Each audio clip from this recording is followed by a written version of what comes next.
Sense and Sensibility is a fun yet tragic movie about love, heartbreak, and family. And today we're going to discuss the film while making some delicious clam chowder served inside of a sourdough bread bowl. Hey y'all, it's Nay. Welcome back to my little corner of YouTube. This is Comfort Movie and a Meal, where every last Sunday of every single month, I either watch one of your comfort movies and make a meal to go with it, or if we're a little light on the suggestions, I'll pick my own comfort movie and I'll make a meal to go with that. If you would like your comfort movie to be covered in a future video, drop it below, and you can also leave a meal suggestion if you would like. This month we are watching Sense and Sensibility and making New England clam chowder. A shout out to Spider Legs, terrifying name by the way, for suggesting Sense and Sensibility. This is actually a huge milestone for this series because this is the first movie that someone has suggested that I actually had never heard about or never seen. So I went in completely blind on this one. I have also never made clam chowder, but fun fact, it is one of my favorite soups and I have been wanting to make some for years. So thank you again, Spider Legs, for giving me the push that I needed to actually finally get around to making clam chowder, because you also suggested this meal. All the ingredients as well as the recipe that I'm using will be in the description box, so you can make your own if you want to. Now on the surface, Sense and Sensibility presents itself as a very demure and classy English movie about family and love. But I just need y'all to know that the tea is hot in this movie. The tea is very, very hot. This movie has the fuckboy of all fuckboys, John Willoughby's trifling ass. And as I'm watching this movie, I'm just sitting here trying to understand how you can be a fuckboy in all the possible ways. He's a deadbeat father, he's a gold digger, and he's a cheating fiance. Sir Willoughby, pick one villain arc and stick to it. I can't keep up. I honestly was appalled for Marianne. I was like, there's no way that you're gonna let this man do this to you. He treated her like she was a side piece. Do you know acquaintances will look. Indeed. Because how are you gonna cut a lock of my hair and then tell me you have to return it to me because you already have a fiance? My affections have long been engaged elsewhere, and it is with great regret that I return your letters and the lock of hair which you so obligingly bestowed upon me. I am, etc., John Willoughby. Didn't you already have that fiance when you cut my hair in the first place? When you was carrying me home in your arms? Didn't your fiance exist then? Basically what I'm trying to say is me and John Willoughby would have had to fight on sight. That little ball that they went to, it would have been a different kind of ball because ain't no way he would have done that to me. So to start, I've gotten out my ingredients that are going to need to be chopped. So I have some applewood smoked bacon, a white onion, some Yukon Gold potatoes, because you probably know by now that I love Yukon Gold potatoes, garlic, as well as some celery.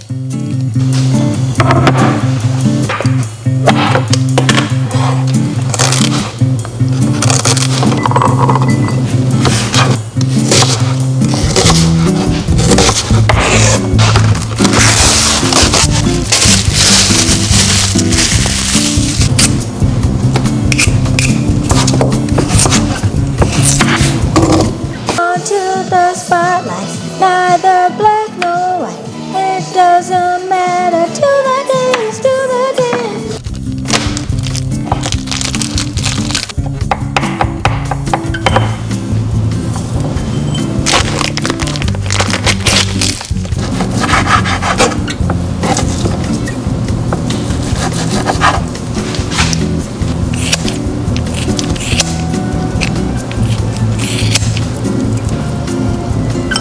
As I mentioned, I have never made clam chowder before, but I am going to be making two different versions of clam chowder for the first time, which is kind of insane. Like I'm being real, what's the word? I'm being real ambitious with the clam chowder right now. I have the recipe, like I said, linked in the description, and I'm tweaking that a little bit. You'll see I use more celery stalks than they called for. I'm also using Yukon Gold potatoes instead of the russet potatoes, just because I love Yukon Gold potatoes more. But in addition to that, Spider Legs actually said that they make it by adding sour cream and cheddar cheese at the end when it's pretty much done cooking. So I'm gonna try that. So I'm gonna try this recipe here, and I'm gonna try Spider Legs' way of doing it. So we got two different recipes to try. I had no idea that there was even a version of clam chowder that had cheese in it. But honestly, that is why I love this series, and that's really why I started doing it. I love creating my regular videos and all that, but this allows me to get a little bit more personal, for me to go off script, and for me to do things like try random recipes. So I love it. And I appreciate you, Spider Legs, for sharing your personal recipe with me. I do not take that for granted. So I don't know if y'all know this, but clams are kind of hard to find. I went to Whole Foods and they had like raw clams still in the shell, But if I could tell y'all a little story time.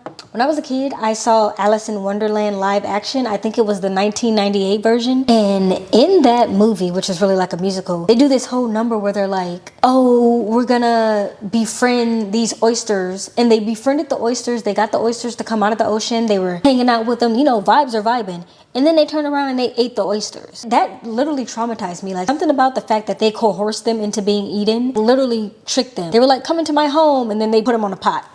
Something about that really did torment me. So I can't eat. I guess this is considered shellfish. I can't eat it if it's in the shell. It has to be outside. That's just my little sidebar about why I can't eat things that are in the shell. I had oysters once in the shell and it was good. But it was like, I kept thinking about the poor oysters in the movie, so I couldn't do it. These aren't completely fresh, but I did buy them frozen. They're not out of a can though. Actually frozen from the frozen section, raw, chopped. I've actually never seen a clam outside of clam chowder. This is a lot of firsts for me. I'm really stepping out of my zone. So the recipe says add enough bottled clam juice, which this is not bottled, but okay. Ooh, hopefully I can get this open. Oh, I think I got it. That's definitely seafood, I tell you that. So,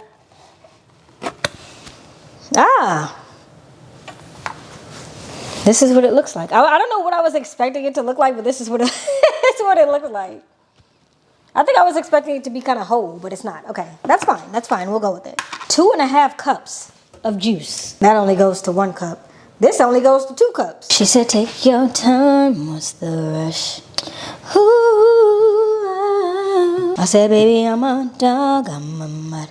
I'm a dog. I'm a mud. I feel like it's going to be all of it. I feel like there's not enough in here for 2 cups.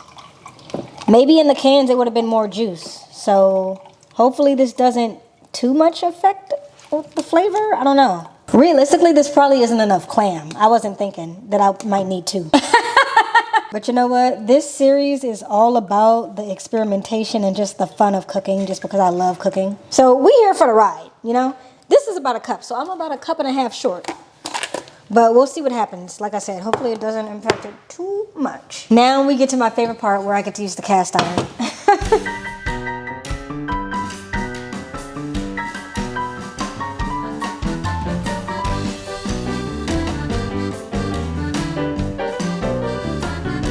Now hear me out. Kind of like clam chowder, Fanny has a bit of a bad reputation. It's something about the whole, I don't know, her entire personality thing that people don't like about Fanny. She's condescending, she's sarcastic AF, and she's stingy as hell. She's pretty insufferable, so I get it. I get the Fanny slander, but it's something about her. It's something about her that I'm like, I kind of like you, Fanny. Where is Miss Margaret?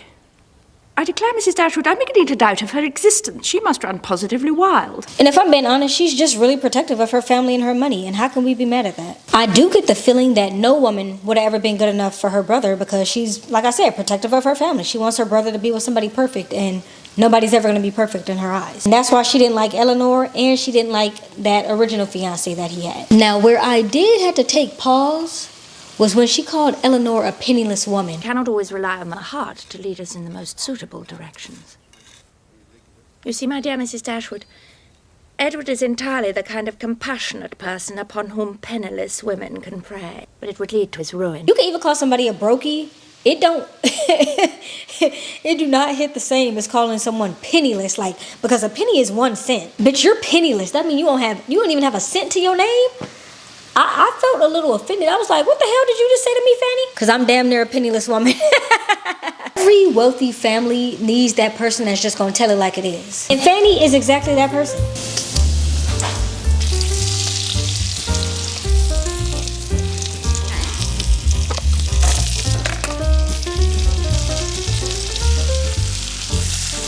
6 minutes, starting now. Edward always knew who he wanted, though. As soon as he saw Eleanor, he was like, that's my wife. Get out of my way. But yeah, Fanny had me cracking up the entire time. Especially when she was talking about how her father-in-law died and how he left the money and how the inheritance was going to be split. She was like, well, they can't possibly be expecting more than 500 pounds per year. Your father had no idea of your giving them money. They will have 500 a year amongst them as it is. And what on earth could 4 women want for more than that? Their housekeeping will be nothing at all. They'll have no carriage, no horses, hardly any servants, and will keep no company. They will be much more able to give you something. Now, I looked that up because I wanted to know just how much 500 pounds per year would have been in the time period that Sense and Sensibility is set in. And that's about 51,600 pounds right now. Now, look, somebody could live off of that. A lot of people make a lot less than 51,000 pounds per year. But for that family to have made that much per year, that would have been a significant cut for them, and their complete lifestyle would have changed. I mean, it ended up changing anyway, but you know what I mean. That would have been damn near nothing for them. Now, y'all probably looking at this and saying, girl, that can't fit in there. And it can't. It can't. You are absolutely right. I'm getting ready to transfer it over into a bigger pot that's currently boiling water right now for my... Where's my chicken bouillon? Bouillon. That's currently boiling water for my chicken, however you say this, bouillon. It's just something about the cast iron that I love. Like, my great-grandmother used to cook in a cast iron. I just feel like I'm a real life chef when I feel like I'm a real life chef, at least in my own home, when I use the cast iron. So I just love using it. But I'm gonna get the potatoes in here. Well, I already have the potatoes in here. I'm gonna get the garlic added in here, and then we should be good to go to get this added to the big pot. Just gonna let that saute a little bit. Where's my cover? Ooh, I don't know why that part of the song is stuck in my head.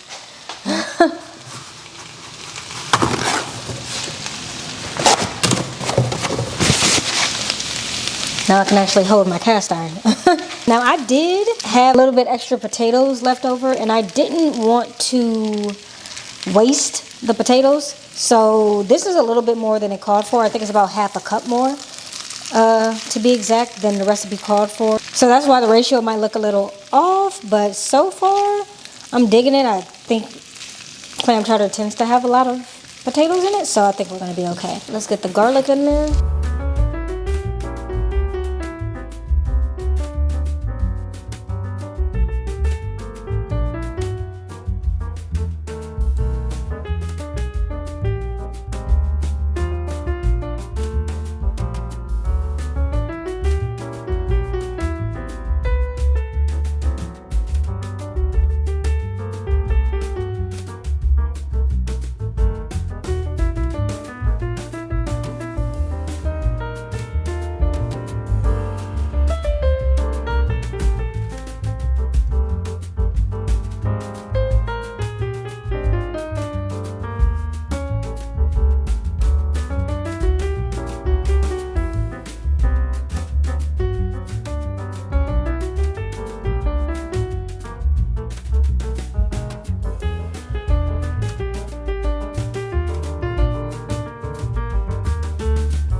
So the soup is starting to boil, it smells delicious, and it already looks a little creamy, which is interesting. I don't know why.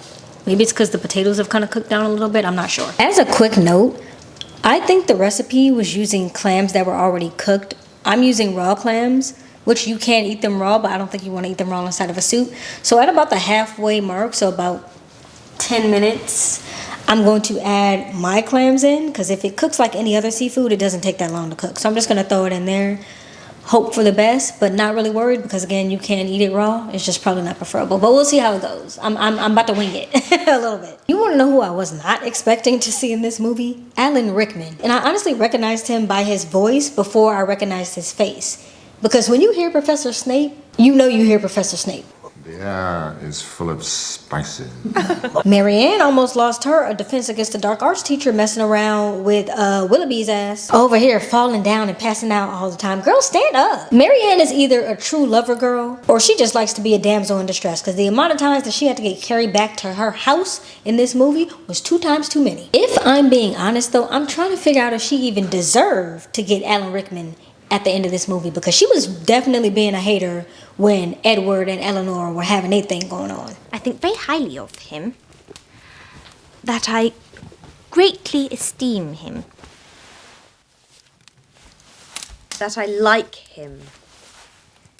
I don't know, to me it was almost like she didn't want her sister to be with him or something. Like, she was really being a hater. It didn't come off in a I'm making fun of my sister kind of way. It came off in a girl, stop talking about that man. We tired of hearing about him. I don't want to hear about him no more kind of way. Which is very strange because he was nothing but nice to both of them. And he was actually kind of awkward because he was really infatuated with Eleanor. He was kind of nervous the whole time. And on the other hand, she did get pneumonia and almost die. So I guess she paid her dues. I guess I got to give her some credit. And I get it. At first glance, it seems like Willoughby and Edward kind of did the same thing. They both had fiancés that they didn't tell their prospective wives, I guess, about. However, Edward was basically put into an arranged marriage, so I don't even count that. And his so-called fiancé was over there transferring her affections anyway, so it didn't even count. I received a letter from Miss Steele, Mrs. Ferrers, I should say, communicating to me the transfer of her affections to my brother Robert.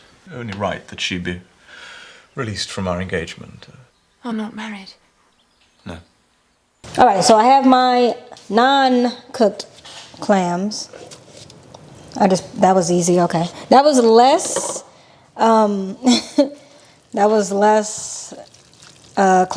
anticlimactic is the word I'm looking for. That was a lot less climatic than I expected to be.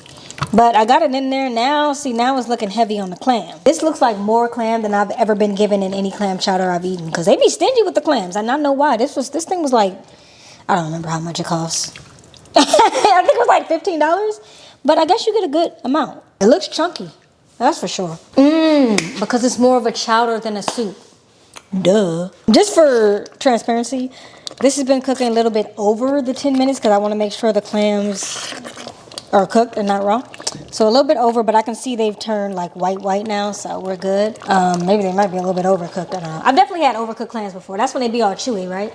Hopefully mine are not like that, but again, this is my first time making this. And we're here to experiment. The recipe is saying if I want it to be thinner, which I haven't decided I do or don't yet, then add more heavy cream, but I probably would add more chicken broth. It says that too, because heavy creams might make it thicker too. All right. Essentially, this is done. Oh, I got to take the bay leaves out.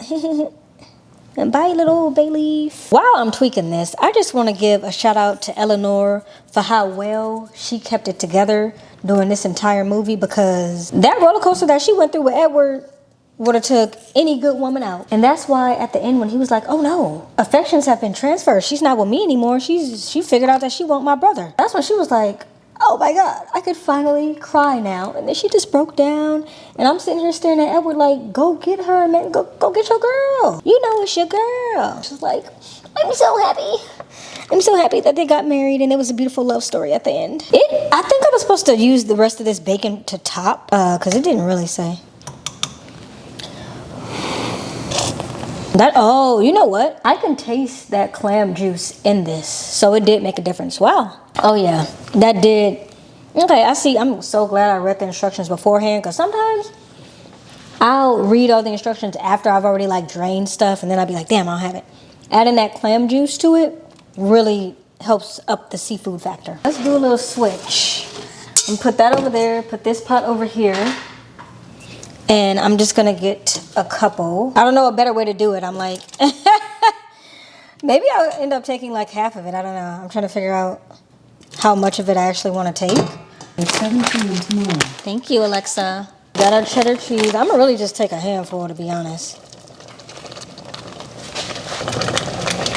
And for the sour cream, ooh, okay, that is adding, you know, a little orange bit to it, obviously, because the cheese. Oh, I think I like the taste of the sour cream more than I like the taste of the cheddar cheese, though. I got this from Whole Foods. I don't think I was thinking, OMG, this bowl is gigantic. In fact, this bowl is gigantic. It's quite large. I will probably be able to eat off of this for a couple of days. So I've never cut a bread bowl before. I'm going to assume it's just a simple, you know, I feel like a baker and a candlestick maker. What sort of man is he, Miss Dashwood? Butcher, baker, candlestick maker? Or was the candlestick maker somebody different? I don't think the baker and the candlestick maker were the same guy. When I got this from Sprouts, it said it was authentic an authentic bread bowl from San Francisco. And if you know anything about San Francisco, they're like known for their clam chowder and bread bowls.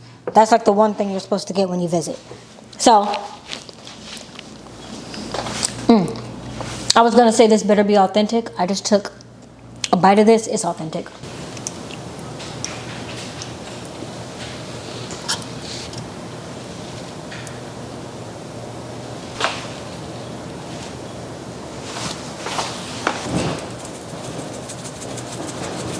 I'm gonna be real. Sense and Sensibility was very much a slow burn for me. And I should preface that by saying I'm not a super huge fan of period movies. So I was like, okay, this is probably gonna be a slow burn. So I already went in with that expectation in mind. But then when it started to get into the drama and the tea of it all, I was like, oh, this is a modern day, well, I guess it's not modern day. This is a whole soap opera. I completely understand why this is a comfort movie. I'm probably gonna watch it again just to pick up on some more of the details and hear Fanny read people for filth.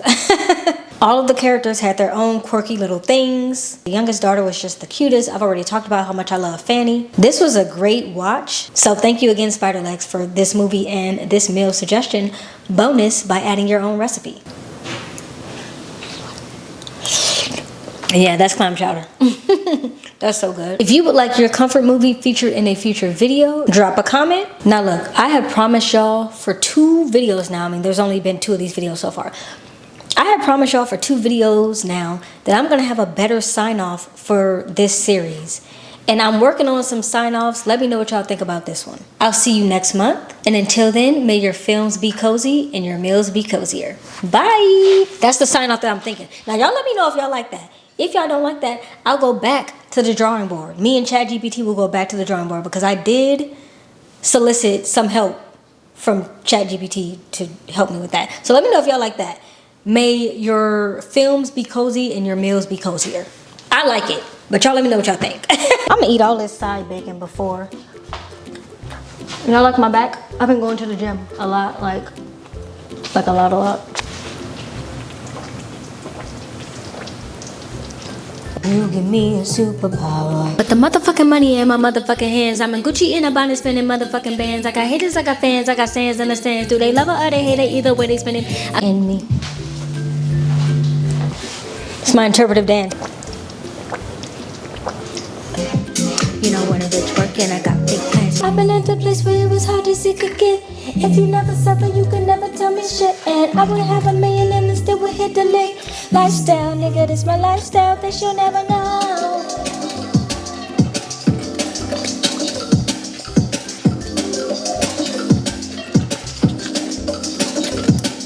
Wake up in Pasadena, nobody asked where we from. Cold-blooded conversation, ADD told me to run. Why he got too many coats, Cali got too many sons. Home of the famous and broke, broken and lonely a bunch.